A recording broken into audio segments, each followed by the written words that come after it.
அம்மான் சோமாசி நாயனாருக்கும் அடியேன் என்று சுந்தரரால் வணங்கப்பட்ட சோமாசி மாற நாயனார் வரலாற்றை தற்பொழுது காண்போம்.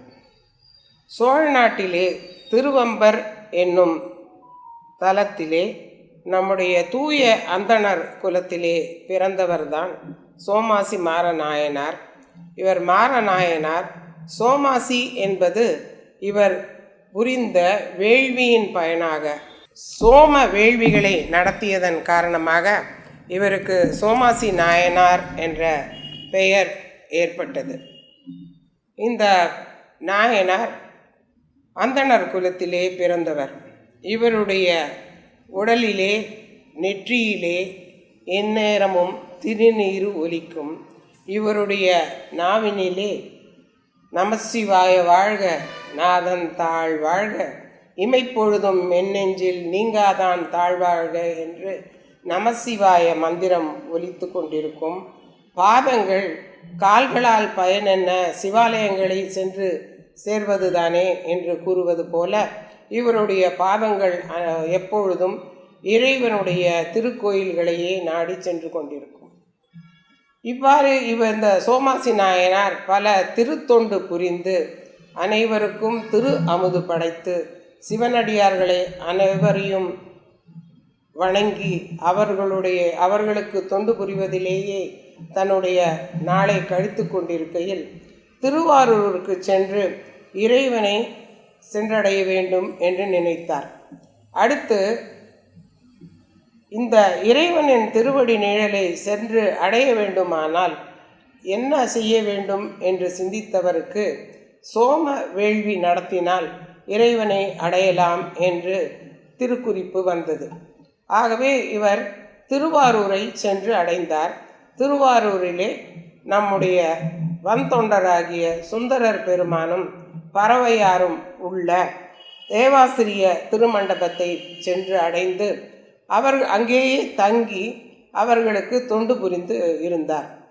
தினமும் அவர் தூதுவளை கீரையை நம்முடைய பறவையாருக்கு எடுத்து வந்து அளித்து திரு அமுதில் கீரையையும் சேர்த்து சுந்தரனாருக்கு படைக்க வழிவகை செய்தார்.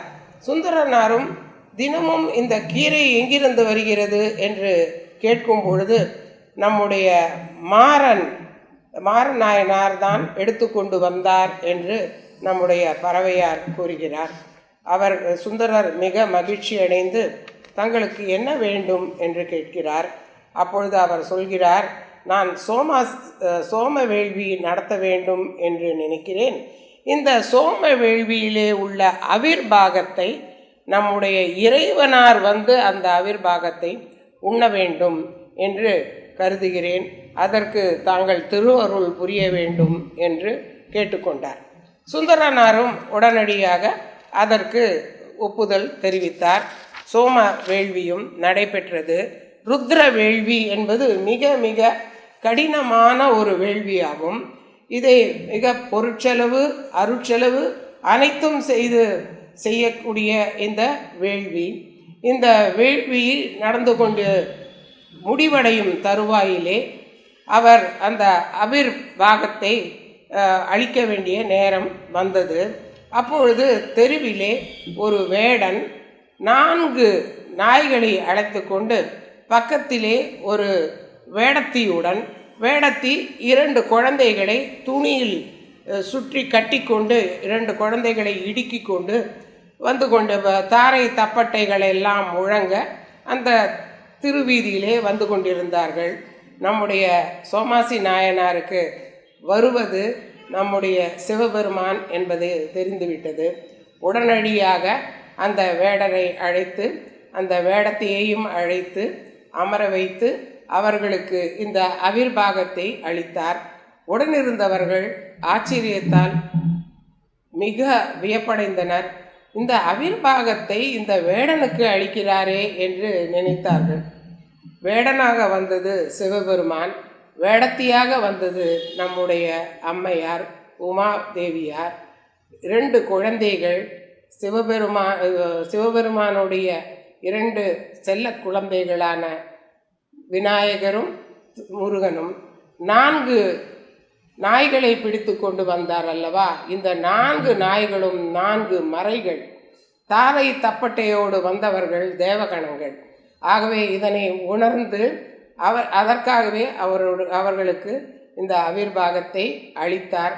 உடனே ரிஷப ரூடராய் சிவபெருமான் தம்முடைய அனைத்து திருமகன்களாருடன் காட்சி அளித்து வாழ்வில் செம்மாந்து வாழ்வாயாக என்று அவருக்கு ஆசி அளித்து அவரை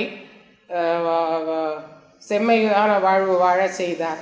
ஆகவே வேடன் என்று இவர் உணர்ந்தது, வேடனுக்காக ஒரு அந்தணர் குலத்தில் பிறந்தவர் வேடனுக்கு ஆவிர்வாகம் கொடுக்கும் வகையிலே மன பான்மை பெற்றது. இவை அனைத்தும் சிவனுடைய செயல். இந்த செயலானது இறைவனுடைய திருவடியின் கீழ், இறைவனுடைய அருளில் அனைத்து குல மக்களும் ஒன்றுதான் என்பதை உணரும் வண்ணம் இந்த சோமாசி நாயனார் பெருமை வளர்கிறது. இவருடைய திரு அவதாரம் வைகாசி மாதத்திலே ஆயில்யம் நட்சத்திரத்திலே இவருடைய குரு பூஜையானது சிறப்பாக நடைபெற்று கொண்டு வருகிறது.